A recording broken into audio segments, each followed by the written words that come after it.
मानो तो मौज है, वरना समस्या तो हर रोज है। 5 साल की ओसीडी, ओसीडी कितने भी सालों की हो, उसमें वो ऑब्सेशन अटक जाता है। किसी के मन में गंदगी वाला ऑब्सेशन फंस जाता है, किसी के मन में नुकसान का, किसी के मन में बीमारी का, किसी के मन में भगवान का ऑब्सेशन फंस जाता है। और निकालने के तरीके सबके अलग अलग होते हैं। कंटेमिनेशन ओसीडी में हाथ धोना होता है, रिलीजियस ओसीडी में माफी मांगनी होती है। तो ऑब्सेशन कुछ भी हो सकता है। एक ऐसा ही अलग सा ऑब्सेशन एक इंसान के मन में फंस गया, जिनका नाम क्या है? कृष्णा। एकलव्य नाम रख देते हैं या कृष्णा रख देते एकलव्य, कृष्ण ही ठीक है। हाँ, तो जिसका नाम कृष्णा है, तो कृष्णा के मन में ऑब्सेशन ये फंस गया कि उनके बाल चले जाएंगे। तो ये ऑब्सेशन कैसे फंसा, कैसे इसकी शुरुआत हुई, ये सारी कहानी कृष्णा ही अपने ही शब्दों में बयान करेंगे। और आप इन वीडियो सीरीज में ये भी जानोगे कि इनकी ये समस्या 2 दिन में गीता थेरेपी से कैसे ठीक होगी, वो पूरा प्रोसेस आप जानोगे। तो पहले कृष्णा से जान लेते हैं उन्हीं का अनुभव। जी कृष्णा, आपका ऑफलाइन काउंसलिंग सेशन में स्वागत है। जी सर। जी, तो आप ऑफलाइन काउंसलिंग सेशन लेने पहुंचे हैं जी। और आपको वो सेशन बहुत परेशान कर रहा है। जी सर, बहुत परेशान। तो आप अपनी पूरी कहानी पूरे विस्तार से बता दीजिए। सर ये 2018 की बात है। मैं आग से बैठा ताप रहा था, तो मेरे चाचा पीछे खड़े हुए थे, तो उन्होंने हमसे कहा कि तुम्हारे बाल तो सब झड़ गए हैं। अच्छा। तो यही बात मैं सीरियस ले गया और सोचता रहा कि अब क्या होगा, पता नहीं क्या होगा, ये सब चलता रहा मेरे मन में। तो वही विचार रियल लगने लगा, मतलब कंटिन्यू हमारे मन में वो फंस गया। ओ। हाँ, तो इसको फिर बार बार बाल सफेद होने का कहा था या झड़ने का कहा? झड़ने का कहा था, सफेद तो नहीं है। जी जी। तो फिर मैं जो छोटा शीशा होता है ड्रेसिंग टेबल से जो पीछे की तरफ, मैं बार बार देखता गया। और जब से फिर मैंने यूट्यूब पे आपका मतलब वो देखा चैनल, तो उस पे हमने देखा कि इसका इलाज तो संभव है। हमको भी ये लगता था ये कभी ठीक नहीं होगी। फिर मैंने अपॉइंटमेंट लिया, तो मैडम से बात हुई, फिर आपसे कांटेक्ट किया। बिल्कुल। हाँ, तो इसके बाद में मैंने गीता थेरेपी का कोर्स भी लिया एक बार, तो उससे मुझे काफी रिलीफ मिला। फिर एक बार और लिया, तो उससे ये मान के चलो 50% तो ठीक हो गया मैं। और जो ऑब्सेशन है वो निकलता नहीं है। ये है कि गीता थेरेपी से बहुत ही अच्छा कोर्स है और इससे मुझे काफी बेनिफिट मिला है। और मैंने डूइंग कंपल्सन करना तो बंद कर दिया है। अब जैसे कहीं जाना आना होता है सर जी, तो मुझे ये लगता है कि जैसे बाइक से मम्मी ने बोल दिया आज वहां चले जाओ, ये सामान देके आओ, लखनऊ मार्केट चले जाओ, तो मेरी इच्छा नहीं होती है। बस यही लगता है कि कोई देखेगा कि मतलब पीछे की तरफ, तो क्या सोचेंगे लोग।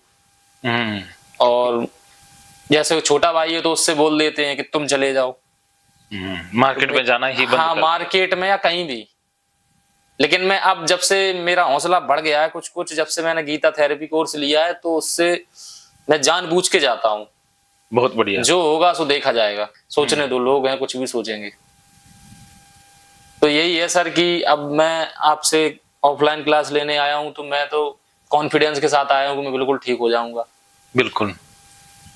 हमारी यही समस्या है सर।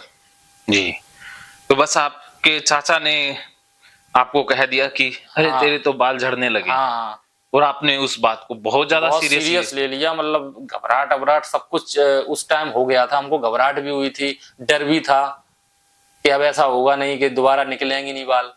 हाँ। जबकि कहीं कुछ नहीं था। जब से जैसे बैठ जाते हैं तो वो किसी किसी की बाउंड्री होती है ना, तो वो उधर थोड़ा वैसे भी हल्के होते हैं। हाँ, लेकिन माइंड का लोड तो आगे की तरफ पड़ता है। तो मेरा तो ये गलत ध्यान है कि पीछे की तरफ होता है, ऐसा कहीं कुछ नहीं। लेकिन वो नेगेटिव विचार जो मन में फंस गया है, उनकी बात को सीरियस लेके मैं सोचता रहा, तो वही बात रियल लगने लगी हमको। बिल्कुल।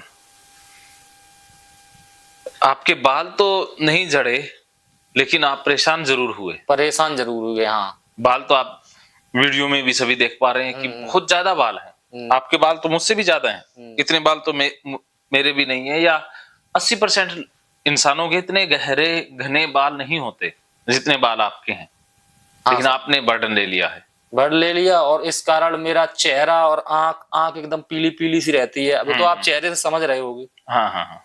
हाँ, और कोई भी जैसे घर पे मम्मी पापा अच्छे के लिए समझाते हैं, तो आज के 5 साल पहले मैं उनसे बहुत प्यार से बात करता था, आज इतना चिड़चिड़ापन रखता है उनके कारण, चाचा के कारण, कि मेरी जिंदगी नरक हो चुकी है। लेकिन जब से गीता थेरेपी का कोर्स लिया है, तो ये मान के चलो 50-55% मैं ठीक हो गया हूँ। बिल्कुल, आप में चेंजेस तो काफी है, लेकिन फिर भी यदा कदा वो विचार परेशान करता है। और सर, नींद के लिए सोने जाते हैं तो वो पीछे की तकिया के जैसे रख लेते हैं सिर, तो पीछे की तरफ ध्यान रहता है कि यहाँ पे ऐसा होगा, पता नहीं क्या होगा, ऐसे ही मतलब दिमाग है ना एक ही जगह पर अटक सा गया है। हाँ सर, उसी जगह पर फोकस रहता है, पूरा फोकस। हाँ सर, बाकी और किसी विचार में ध्यान लगता किसी विचार में नहीं। जैसे किसी को देख लो, या मतलब जो आपको बताया था ना सर, कोई भी बात कर सकते। हाँ बिल्कुल कह सकते हो आप। जैसे मैं एक बात पहले बता देता हूँ, कोई लड़की जैसे अच्छी लगती थी, तो जैसे वो देख रही है, आज की डेट में अगर वो देखती भी है तो मुझ पे देखा भी नहीं जाता है, मतलब वो खुशी चेहरे पे नहीं रहती है। और खाना जैसे पहले खूब स्वाद से खाते थे, तो अब खा तो लेते हैं, पेट भर लेते हैं, लेकिन जो इंटरेस्ट था, स्वाद था, वो नहीं रहा।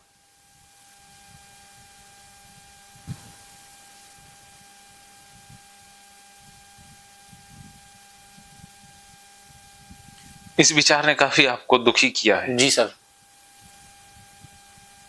मैं यहाँ पे इसीलिए आया हूँ, इसकी माँ बहन एक करने के लिए। बिल्कुल, अब इसकी माँ बहन एक होकर के ही रहेगी। आप जो भी मन में आए वो बोलेंगे, आप अब अपने बोलने को रोकेंगे नहीं, और जो भी आप शेयर करना चाहते हैं खुल के शेयर करेंगे। जी सर, आप अपने मन में जो भी दबा हुआ गुस्सा, जो भी दबे हुए विचार, उनको पूरी तरह से यहीं पर छोड़ के जाओ। अरे जैसे चटनी पीसी जाती है, उस तरीके से पीस के जाएंगे, खत्म करके। बिल्कुल बिल्कुल खत्म तो हो गया समझिए। अब तो ठप्पा लगना बाकी रहा है। जी सर, बस अभी ये सारे विचार आपके रुक जाएंगे, आप एकदम ओके हो जाएंगे। जी सर। अभी आप कार्य क्या करते हैं? अभी मैं जनपद इटावा से संगठन से जिला अध्यक्ष हूँ, और प्रेजेंट टाइम में बीटीसी भी कर रहे हैं। अच्छा, हाँ, चलो बहुत बढ़िया है। बीटीसी ये कोर्स का नाम है? हाँ, वो टीचर बन जाते हैं सरकारी। अच्छा अच्छा अच्छा। हाँ, बीएससी एग्रीकल्चर से की फाइनल, एमएससी भी कर ली। अच्छा, एग्रीकल्चर से की है, 4 साल की होती है।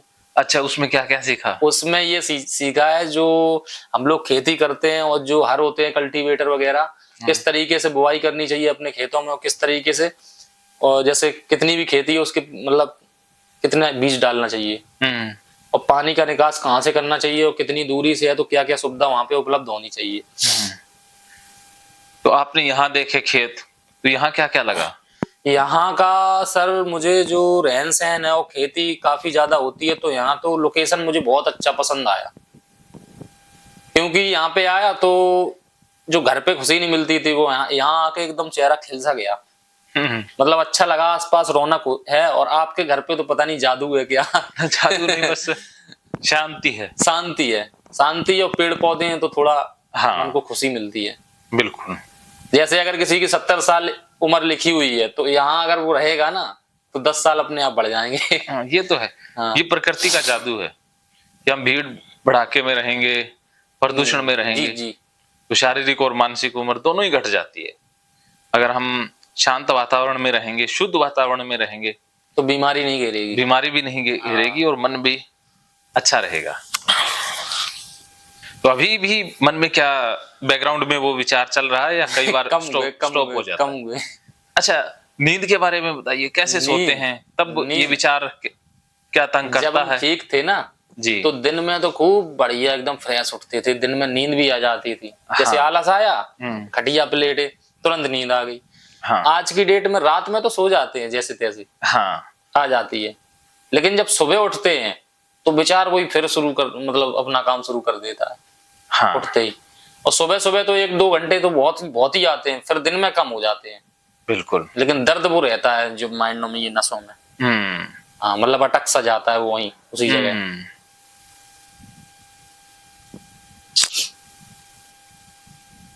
अच्छा, अब सोते हो तो भी कई बार चलता रहता है? हाँ, दिन में चलता रहता है, और रात में जैसे अब जैसे मान के चलो मोबाइल चला रहे हैं, हाँ, तो मोबाइल पे ध्यान रहता है, लेकिन वो विचार वहां अटका हुआ है, वो वहां से हाँ। निकलता नहीं। कुछ प्रतिशत ध्यान वहीं पर फंसा रहता है। हाँ, कुछ परसेंट, जैसे ये मान के चलो 60% वहीं पे और 30-40% मोबाइल पे। हाँ, तो ऐसा कभी हुआ कि वहां से पूरी तरह से ध्यान हट भी गया हो? ऐसा तो नहीं हुआ अभी तक। हट गया है मतलब 10-20% तो रहा ही है। अच्छा, फिर भी हाँ। अनकॉन्शियस माइंड में वो कहीं ना कहीं चलता रहता है। अच्छा, क्या क्या करना अच्छा लगता है? हमको मोहम्मद रफी, लता मंगेशकर, और जबकि हाँ, मेरी हाँ, एज 25 साल हो चुकी है, हाँ। 26 में चल रहे हैं, तो हमको ये मोहम्मद रफी है, किशोर कुमार है, लता मंगेशकर है, इनके सॉन्ग सुनना पसंद है सुबह सुबह। अच्छा, भाव विभोर हो उठते हो। हाँ। तो बहुत अच्छी बात है कि आप पुराने संगीत से जुड़े हुए हैं। हाँ, और कार बाइक चलाना पसंद है। अच्छा, जब कार बाइक चलाते हो तब भी ध्यान वहां रहता है या तब भूल जाते हो? तब भी ध्यान रहता है, लेकिन अब जब से फाइट करने लगे हाँ, हाँ। तो इतना ध्यान नहीं रहता है, लेकिन वो इतना डरावना नहीं लगता है, सीरियस नहीं रहता है, हम्म। इतना हो गया। अच्छा, जब सॉन्ग सुनते हो तब? सॉन्ग सुनते हैं तो वो दर्द ये इसमें उठता ही रहता है, लेकिन सॉन्ग्स में हम मगन रहते हैं। अच्छा। हाँ। अच्छा, यहाँ दर्द भी होता है चेहरे पर? चेहरे पे नहीं होता है, यहाँ ये नसों में होता है इनमें। अब चेहरे पे नहीं होता होता। है या नहीं? अभी थोड़ा हल्का हुआ। अच्छा, वो दर्द इसलिए ना कि ओवर थिंकिंग के कारण हो जाता हाँ, है। सीरियस जैसे ले जाओ कोई बात तो वो हाँ, माइंड पे जोर पड़ता है। बहुत ज्यादा स्ट्रेस पड़ता है। हाँ हाँ, मैं ज्यादा ही कुछ सीरियस ले गया था उस टाइम। हद से भी ज्यादा ले हद गए। से भी ज्यादा, हाँ। तो देखो, दो बातें हैं, आप जितना सीरियस लेंगे उससे हमारे शरीर पर असर पड़ेगा। शरीर पे पड़ता ही है। हाँ, कि मन में अगर हमने विचारों को ज्यादा तरजीह दी तो फिर शरीर खराब होने और सर लगेगा। वो तो है तो सिर्फ विचारी, है रियल विचार तो है वो ही भी नहीं ऐसा नकली। कुछ। हाँ। असली विचार हो तो भी हम डरें।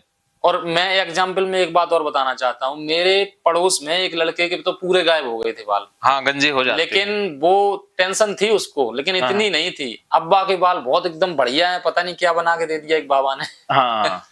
नहीं, बाबा ने भी कुछ नहीं दिया, उसने वो स्ट्रेस लेना छोड़ दिया। हाँ।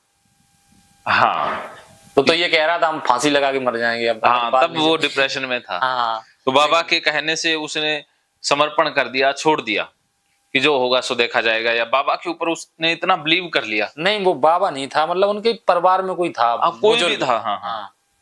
तो उसके सोचने में बदलाव आया। सोचने में। हाँ, तो सोच में बदलाव आते ही शरीर बदल जाता है। हाँ सर, क्योंकि हाँ, एक अच्छी सोच में वो ताकत होती है जो चमत्कार होते हैं फिर। बिल्कुल, सोच से ही चमत्कार होते हैं। सब कुछ जितना भी मानव विकास हुआ है वो सोच का ही परिणाम है। जी सर। विचार शक्ति का ही परिणाम है।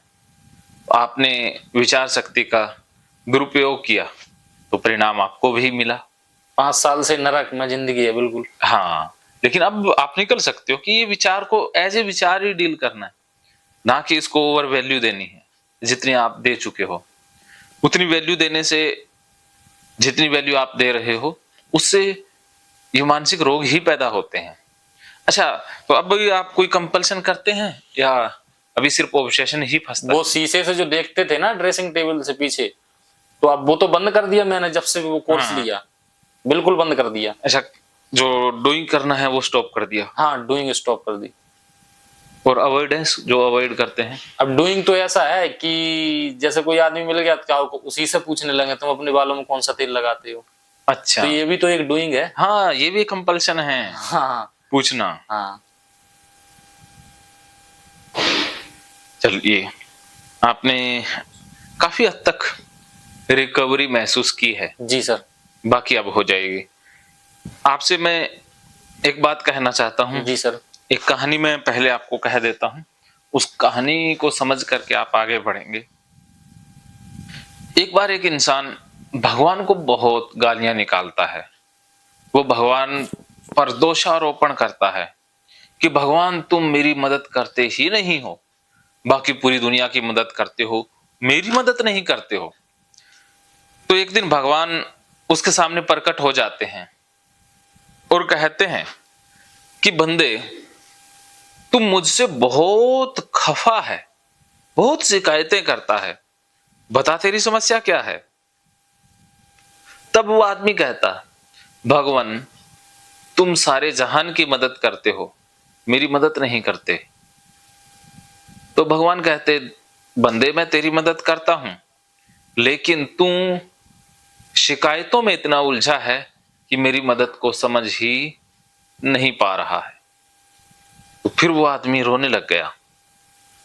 अब रोने लग गया तो भगवान को उसके ऊपर दया आ जाती है और भगवान कहते हैं, बंदे मदद तो मैं तेरी करता हूं, लेकिन तुझे समझ है नहीं, लेकिन फिर भी मैं तुझे एक वचन देता हूं कि जब अगर कभी भी तेरी मृत्यु भी आने वाली होगी तो एक समय के लिए मैं तेरी मृत्यु को भी टाल दूंगा, लेकिन मेरा वादा एक है कि मैं तेरी मदद करने एक ही बार आऊंगा, बार बार मदद नहीं करूंगा, और एक बार में तेरी मृत्यु को भी रोक दूंगा।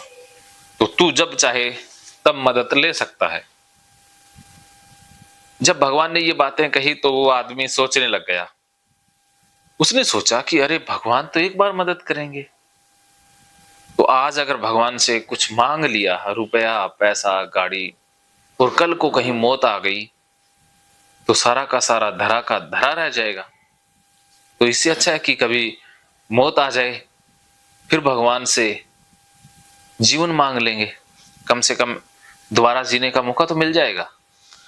तो वो आदमी कहता, भगवान आज तो मुझे कोई खास जरूरत है नहीं, फिर कभी जरूरत पड़ी तो मैं आपको बुला लूंगा। भगवान कहते, जैसी तेरी इच्छा, जब तुझे इच्छा हो तब बुला लेना, मैंने तो वादा किया है, एक बार तो मैं मदद करने आऊंगा ही आऊंगा। तो इतना कह करके भगवान भी चले जाते हैं और वो आदमी भी अपने काम पर लग जाता है। इन बातों को 10 से 15 साल बीत जाते हैं और वो आदमी गाड़ी लेकर के एक बार जंगल से जा रहा होता है। गर्मियों के दिन हैं और जंगल में उसकी गाड़ी खराब हो जाती है और उसके पास पानी भी नहीं है। तो वो जंगल में पानी की तलाश में इधर उधर भटकने लग जाता है। तभी उसकी नजर एक कुएं पर पड़ती है। कुएं के पास जाता है और देखता है कि कुएं के अंदर एक रस्सी लटक रही है। तो वो रस्सी के सहारे कुएं में उतर जाता है।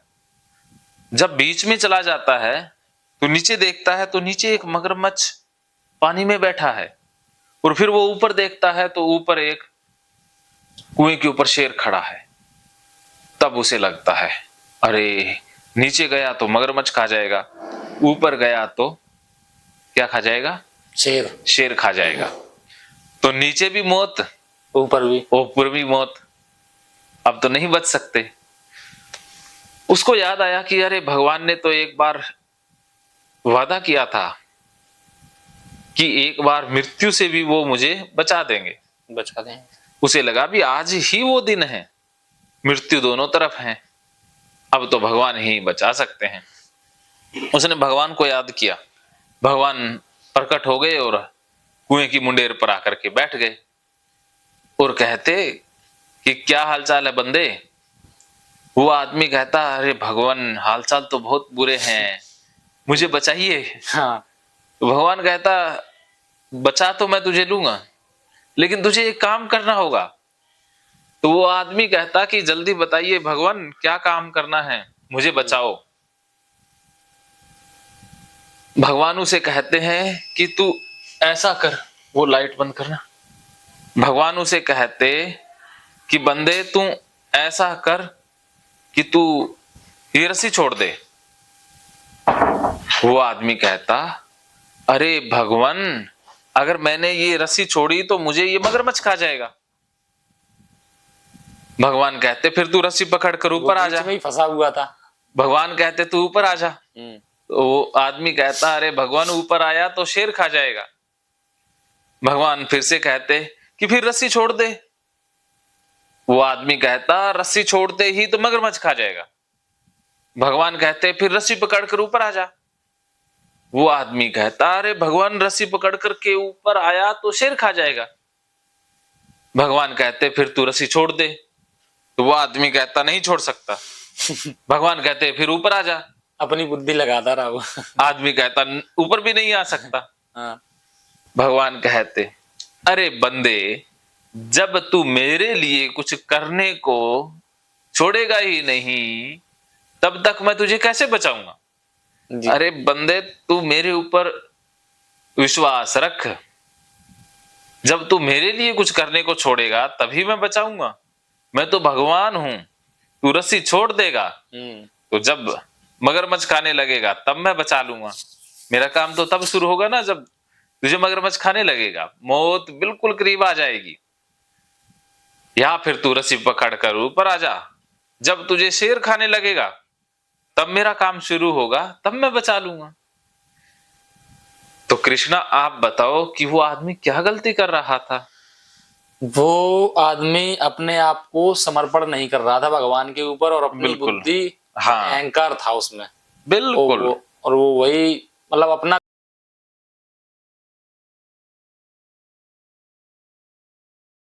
महकेंगे फिर से खुशियों के रंग भगवत गीता थेरेपी कोर्स के संग। इतिहास का पहला ऐप जो गीता के माध्यम से ओसीडी डिप्रेशन का इलाज आसान बनाएगा। ओसीडी डिप्रेशन का इलाज हुआ और भी आसान, और वो भी बिना दवाई, घर बैठे। किसी को बीमारी की चिंता है तो किसी को चिंता की बीमारी है। भगवत गीता ने लाखों करोड़ों का जीवन बदला है और आपका भी बदलेगा। गीता थेरेपी कोर्स में आपको मिलेगा सभी 11 प्रकार की ओसीडी का संपूर्ण इलाज, जैसे गंदगी का वहम, बार बार हाथ धोना, बार बार सफाई करना, बार बार लॉक दरवाजा चेक करना व अन्य सामान की चेकिंग बार बार करना, एक ही विचार बार बार आना, नुकसान व मरने मारने का विचार आना, HIV, rabies, cancer, heart attack का विचार आना, IBS और नींद न आने की समस्या का हल गीता कोर्स में मिलेगा। आत्महत्या वाले विचारों से मुक्ति भी गीता थेरेपी कोर्स से मिलेगी। राजेंद्र जोधपुरिया ऐप पर आपको ओसीडी से संबंधित राजेंद्र जोधपुरिया की किताब भगवत गीता के मनोवैज्ञानिक रहस्य और अन्य टिप्स पढ़ने को भी मिलेंगे। गीता है महान थेरेपी। गीता में CBT, हिप्नोथेरेपी, माइंडफुलनेस, ERP व अन्य बहुत सी साइकोथेरेपीज का समावेश मिलेगा। राजेंद्र जोधपुरिया ऐप एक, फायदे अनेक। आज ही प्ले स्टोर से डाउनलोड करें, लिंक डिस्क्रिप्शन में है। तो देर क्यों, अभी जाइए डिस्क्रिप्शन में और लिंक पर क्लिक करके प्ले स्टोर से अभी डाउनलोड कीजिए राजेंद्र जोधपुरिया ऐप और पाइए अपनी सभी समस्याओं का हल। मानो तो मौज है, वरना समस्या तो हर रोज है।